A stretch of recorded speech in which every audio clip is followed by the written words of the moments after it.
एका गावाबाहेर एक होतं पडकं घर. त्या घरात राहायचा एक वानर, तशीच एक मांजरी आणि एक चिमणी. मिळेल ते काही बाही खाऊन राहायची तिघही. मांजरी म्हणाली एकदा, आज आपण खीर करूया. तो बेत वानराला आवडला, चिमणीलाही आवडला. खीर म्हणताच त्या दोघांच्या पाणी सुटलं तोंडाला. खीर करायची म्हणजे 4 जिन्नस हवे होते. ते कुणी आणायचे, कुठून आणायचे? मांजरी म्हणाली वानराला, कुठून तरी थोडं गूळ घेऊन ये भला. वानर बोलला, हा, ते सोपं आहे मला. मग मांजरी बोलली, चिवताई तू तांदूळ घेऊन ये. चोच भरून आणायचे, 50 खेपात काम उरकायचे. चिमणी बोलली चटकन, करीन मी एवढं झटकन. दूध आणायची कामगिरी मांजरीनं घेतली स्वतःवरी. खीर तीच करणार होती, बाकी काही चिंता नव्हती. तिघांनीही आपापली कामगिरी चोख पार पाडली. वानर कुठून तरी घेऊन आला गुळाचा खडा मोठाला. चिमणीनं 50 खेपा करून तांदूळ आणले चोच भरभरून.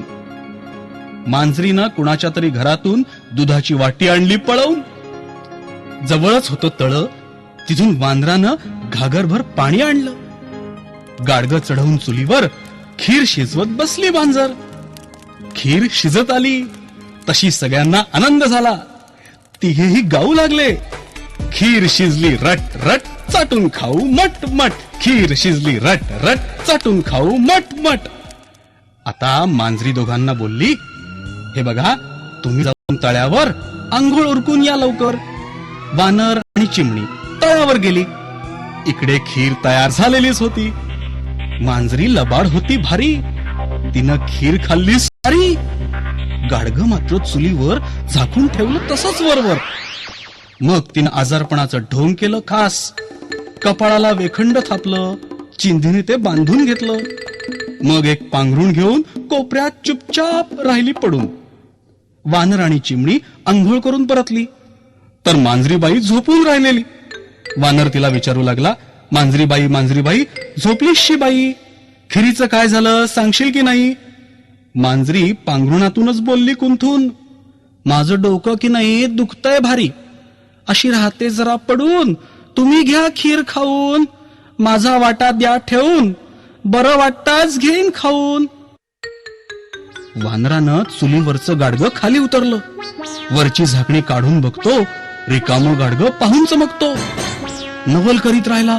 मांजरीला विचारू लागला, मांजरीबाई मांजरीबाई, असं काय? गाडग्यात खीर नाही कशी काय?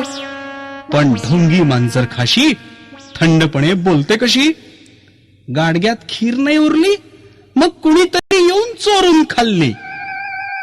खीर ठेवली करून आणि डोकं आलं दुखून, म्हणून मी अशी पडून राहिले जराशी. चोर येऊन गेला समजलं सुद्धा नाही मला. वानर बोलला, मांजरीबाई मांजरीबाई, सांगतेस काय? भलतच काही. अंघोळ उरकून पटकन आम्ही आलो झटकन. एवढ्यात चोर येईल कसा, खीर खाऊन जाईल कसा? लबाड मांजरी कुरकुरली, मी तरी काय सांगू बाई, मी आजारी पडलेली, अशी झोपून राहिलेली.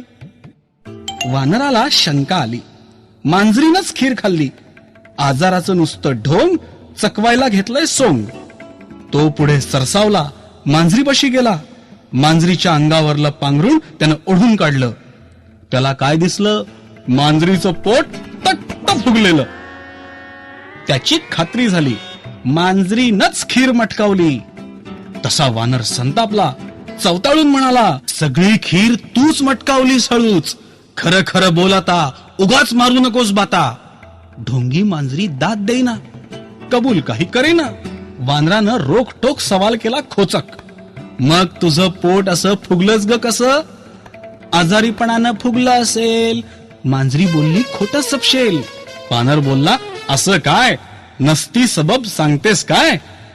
मांजरी आता उलटली, कांगावा करीत बोलली, खीर तुम्ही दोघांनी खाल्ली असेल येता क्षणी. मला झोपलेलं पाहिलं, खुशाल काम साधलं. गरीब बिचाऱ्या माझ्यावर खोटा आळ घेताय वर.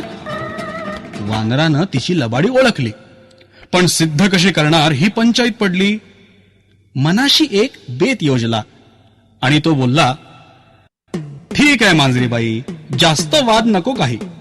आपण एक कसोटी लावू. नेमका चोर हुडकून काढू.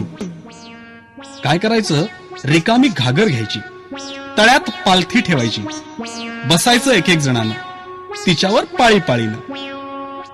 मी खीर खाल्ली तर बुडगं घागरी खाल्ली असं म्हणायचं प्रत्येकाने मोठ्यानं. ज्यानं खीर खाल्ली असेल त्याच्या वेळी घागर बुडेल. चला तर निघूया, लगेच तळ्यावर जाऊया. ठरलं. मांजरीचा निरोपाय झाला, जावंच लागलं कसोटीला. वानरानं घागर घेतली, तळ्यात नेऊन पालथी ठेवली. आधी तोच घागरीवर चढून बसला आणि मोठ्यांदा म्हणू लागला, हुप हुप वानर गजर करी, मी खीर खाल्ली तर बुडबुड घागरी. वानरानं खीर खाल्लेलीच नाही, ती घागर काही बुडाली नाही. तो घागरीवरून खाली उतरला. चिमणीला वर चढ म्हणाला. चिमणी घागरीवर चढून बसली, मोठ्यांदा म्हणू लागली, चिव चिव चिमणी गजर करी, मी खीर खाल्ली तर बुडबुड घागरी. चिमणीनं खीर खाल्लेलीच नव्हती, घागर काही बुडाली नाही. ती घागरीवरून खाली उतरली. आता मांजरीची पाळी आली. बेटी पुरती धस्तावली, दिचकत दिचकत घागरीवर चढली. थरथरत लटपटू लागली, कसं बस पुटपुटली.